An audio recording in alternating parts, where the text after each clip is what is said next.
Many moons ago, when I was a stay-at-home mom, I was the president of the school PTA. So it fell to me to be in charge of the spaghetti fundraiser in its first annual incarnation, because the PTA was a little bit of a faltering organization. So I contacted a local restaurateur who volunteered to supply the spaghetti and the sauce for the event and to cook it up and serve it the day of the spaghetti dinner. 2 weeks before, we started selling tickets. However, people were reluctant to sign up early. Can you believe it? And so, 2 days before the event, we still only had 40 people signed up. So I took a chance and I told the restaurateur 175 people would show up to this event, because I was pretty sure if I sold tickets at the door, we'd get a good crowd. So that's what we did. The day of the spaghetti dinner arrived, and sure enough, as I'd predicted, there were a whole lot of people standing outside the school waiting to come in for the spaghetti dinner. And they came in and they sat down and they had a good time, and they all loved Papa Nino's spaghetti sauce. But the line was long, and there were so many people that the ticket sellers lost track of how many folks had come through the door. And so while we're busy in the kitchen serving everything up, all of a sudden, when there's still 30 people standing in line, I hear Papa Nino shout, "We're out of sauce!" And I look inside the pot, and sure enough, the guy has scraped the bottom. And he said it loud enough that the 30 people standing in line are all looking at us like, "What do you mean there's no sauce?" Fortunately, we were required to have the chief of all the kitchens in the public schools at the premises that day, and he was serving in the kitchen too, and he sprang into action. Monday's pizzas were in the refrigerator, and he popped them in the oven, and he said, "Don't worry, folks, get your salad and your bread, and I'll bring them out to you." Disaster averted, except that I felt mortified, terrible, because this failure was on my watch.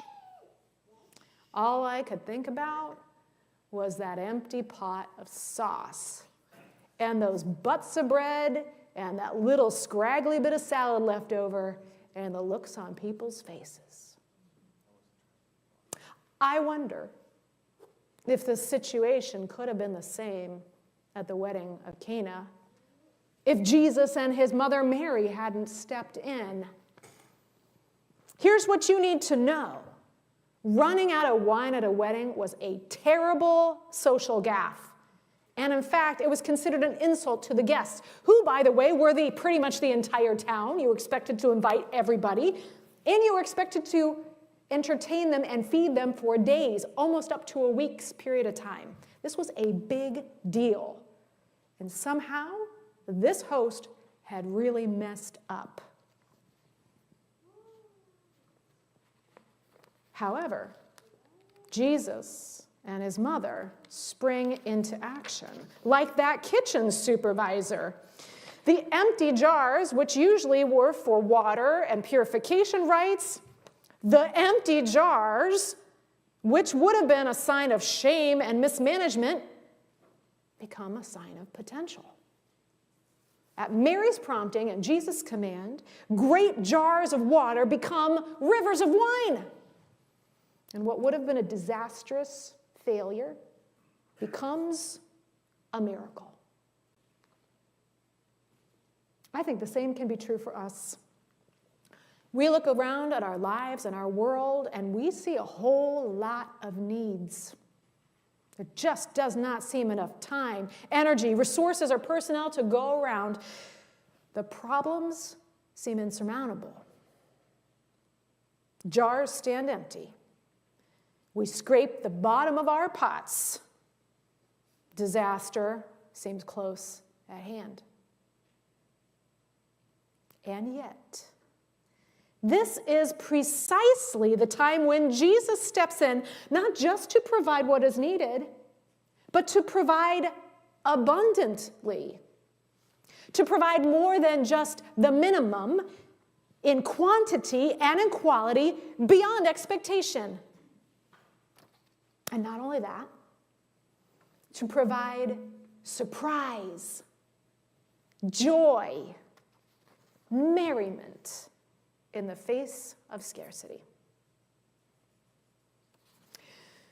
Well, I survived the PTA, but fast forward 8 years to another meal.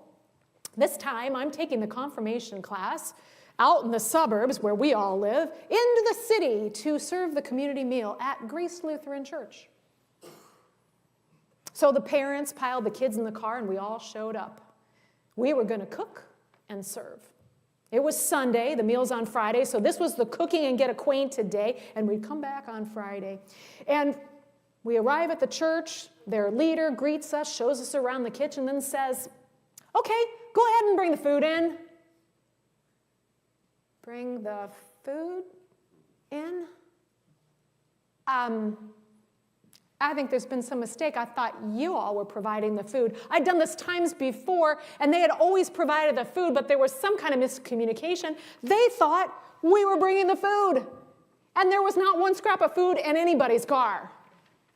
Now, I brought all these families a half an hour's drive into the city with nothing to do. Not to mention, how were we going to solve this problem for Friday?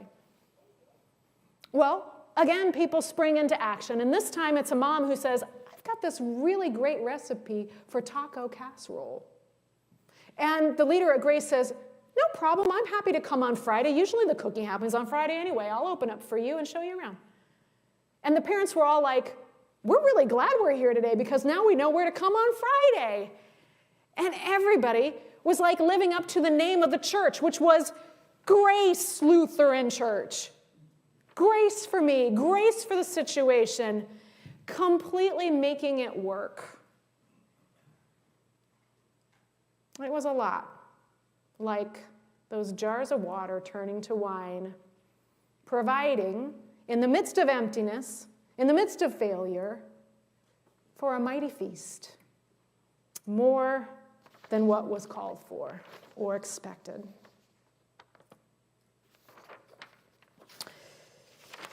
Where's page 3? So there is a through line to all these stories. You probably already guessed what it is. It's grace. That undeserved gift of acceptance, help, or love. Undeserved, unplanned, unmerited favor.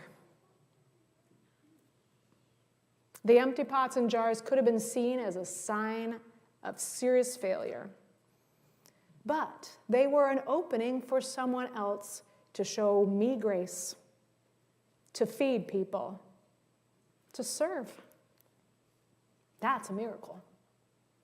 And not only that, it is a miracle whenever we can look at our emptiness and our failures not as a sign of an opportunity to be mortified or to crawl under the rock, even though sometimes that's where I prefer to be, but as an opening for God's grace and even a cause for celebration.